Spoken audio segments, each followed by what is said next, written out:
때는 15세기, 이 당시 놀라운 속도로 영토를 확장하던 이슬람 제국은 아시아와 유럽, 아프리카 등 광대한 지역에서 막강한 영향력을 행사하고 있었습니다. 이슬람 제국은 북아프리카 지역을 통해 지중해와 연결되는 중요한 항구들을 확보하고 있었고, 특히 인도에서 오는 수출품을 유럽 사이에서 중재자 역할을 하고 있었습니다. 인도의 수출품 중 향신료는 유럽 시장에서 매우 인기가 좋았는데 그중 80%가 후추였습니다. 후추는 육류의 좋지 않은 냄새를 없애주기 때문에 오랫동안 중요한 향신료로 사용되었죠. 후추의 열풍이 불자 특히 맘루크 제국과 베네치아 공화국은 유럽과 인도양을 연결하는 무역 중개자로서 어마어마한 수익을 거둬들이고 있었습니다. 이베리아 반도에 있던 포르투갈과 스페인은 어쩔 수 없이 막대한 중개 수수료를 내면서 아시아의 상품들을 가져와야 했죠. 맘루크 제국은 중개 수수료로 막대한 부를 쌓았고 카이로에 면적이 7,900제곱미터에 달하는 세계에서 가장 큰 모스크를 설립합니다. 모스크 내부의 기도실 벽에 황금과 은을 발라 맘루크 제국의 경제적 부를 과시했죠. 스페인과 포르투갈은 더 이상 무역 중개자 없이 아시아와의 직접적인 무역을 원했고, 이를 통해 중개 상인들의 마진을 없애면서 수익을 극대화하고자 했습니다. 특히 포르투갈은 향신료 무역의 최대 중심지인 지중해를 비롯해 북해, 발트해 등에서 어떤 해상 무역에도 참여하지 못하고 있었습니다. 계속된 지출에 더 이상 중개자를 낀 무역이 아닌 인도와 직접 거래를 하기 위해 가장 먼저 포르투갈이 항해를 시작했습니다. 이 당시에는 지구가 둥글다는 사실은 알고 있었지만 인도와 아시아로 직접 가는 길은 모르고 있었기 때문에 많은 모험과 위험이 동반되었습니다. 하지만 포르투갈의 탐험가 바스코 다가마는 위험을 무릅쓰고 길을 개척하기 시작했고, 아프리카를 돌고 인도양을 횡단하여 인도에 도착했습니다. 맘루크 제국을 거치지 않고 인도와 직접 거래를 할 수 있는 포르투갈의 오랜 꿈이 실현되었습니다. 다가마의 새로운 무역 경로 개척으로 세계 지도가 바뀌었고, 이 항해는 세계적으로 엄청난 업적으로 평가되고 있습니다. 한편 콜럼버스는 다가마의 항로보다 더 빠른 길을 찾고자 했습니다.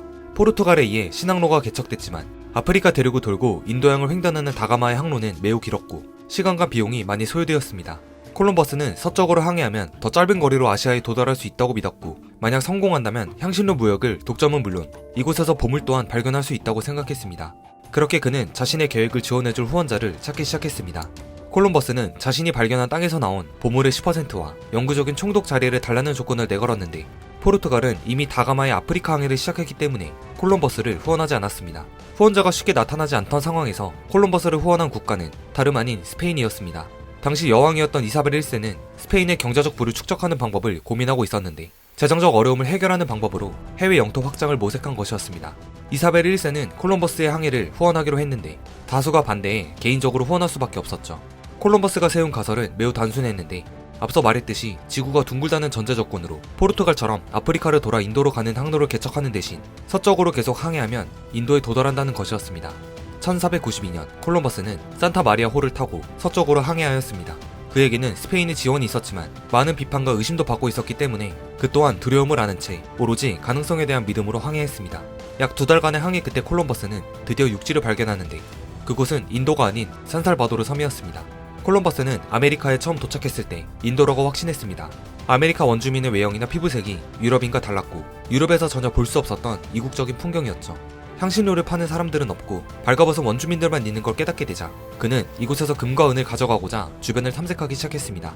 하지만 카리브해에선 금과 은이 쉽게 발견되지 않았습니다. 아메리카 원주민으로부터 소량의 금은을 탈취한 콜럼버스는 스페인으로 돌아가 이사벨 1세에게 바치면서 엄청난 금과 노예를 얻을 수 있다고 거짓 보고를 했고, 이를 통해 더욱 큰 규모의 원조를 받아 두 번째 항해의 지원을 받게 되었습니다.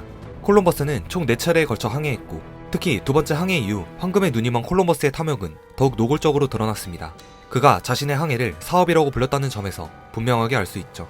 콜럼버스는 정치적 지위와 경제적 부를 얻고자 당시 카리브해에 살고 있던 아메리카 원주민 타이노족을 가혹하게 착취하고 무차별적으로 학살했습니다.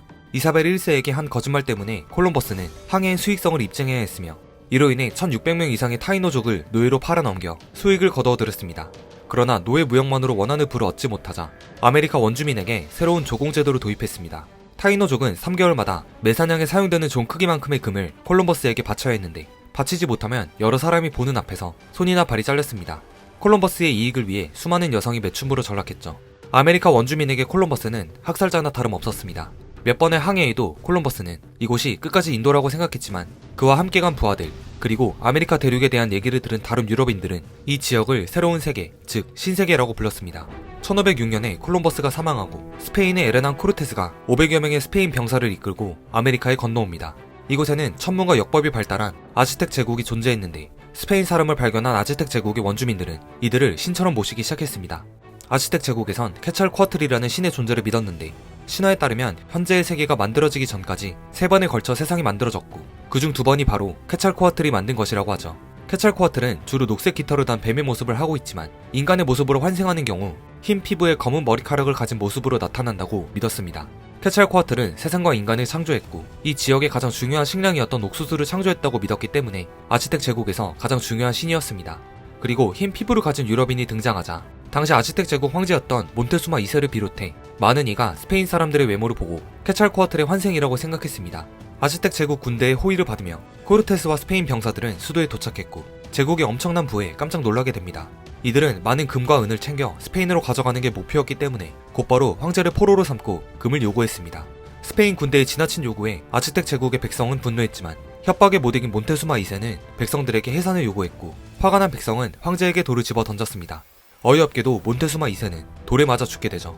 결국 아즈텍 제국은 화승총, 대포 등과 같은 근대식 무기를 가진 스페인 군대에 의해 무너지기 시작했고 스페인 군대와 함께 아메리카로 이동한 천연두가 아즈텍 제국 전체 인구의 4분의 3을 감소시켰습니다. 천연두에 걸리면 온몸이 수포로 뒤덮고 발진을 일으키는데 그야말로 엄청난 위력을 가진 생화학 무기로 인해 아즈텍 제국은 제대로 싸워보지도 못한 채 멸망하고 말았습니다.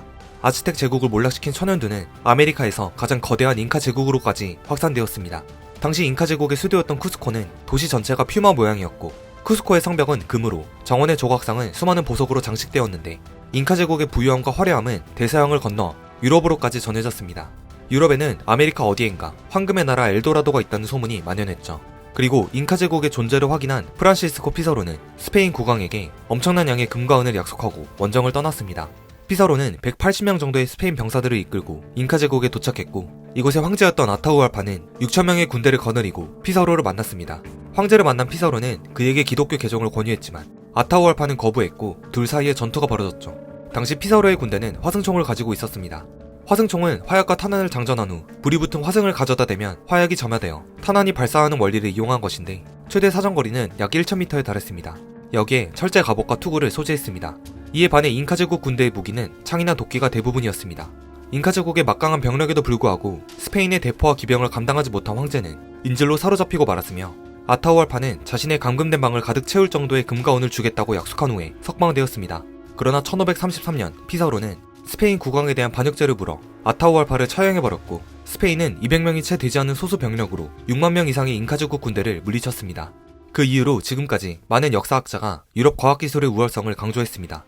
그렇지만 스페인 군대가 잉카 제국을 정복할 수 있었던 강력한 무기는 화승총이 아니라 전염병이었습니다. 아즈텍을 멸망시킨 전염병이 이미 스페인의 피서로가 들어오기 한참 전부터 잉카 제국의 국력을 깎아놓았으며 전염병에 대해 면역력이 전혀 없던 잉카인들은 한 번도 경험하지 못한 치명적인 병으로 이미 몰락의 길을 걷고 있었죠. 그렇게 아메리카 제국들이 하나둘씩 몰락하면서 유럽의 식민지로 전락했습니다. 아메리카 원주민들은 콜럼버스가 도착한 지 한 세기가 되지 않아 대부분 멸종했고 반대로 유럽은 전세계 패권을 장악하는 토대를 마련하게 되었습니다. 이 영상은 도서 미국사를 뒤흔든 5대 전염병을 참고하여 제작되었습니다. 이 도서는 미국 사회를 휩쓸었던 5가지 유행성 전염병의 역사적, 시대적 배경을 스토리텔링으로 재밌게 풀어내고 있으며 전염병을 통제하고 대처하는 과정에서 나타난 대통령 리더십을 함께 고찰하고 있습니다. 영상에서 다뤘던 아메리카 제국의 몰락부터 미국 사회를 공포로 몰아넣었던 전염병, 그리고 이에 대응하기 위해 발빠르게 움직인 대통령, 미군과 함께 대서양을 건넌 1918년 인플루엔자 등 5대 전염병과 5명의 대통령으로 미국사를 풀어가고 있습니다. 미국사의 변곡점에서 펼쳐진 치명적인 전염병들과 이를 통제하기 위해 엄청난 노력을 했던 대통령의 뒷이야기가 궁금하신 분들은 도서 미국사를 뒤흔든 5대 전염병을 강력 추천드립니다.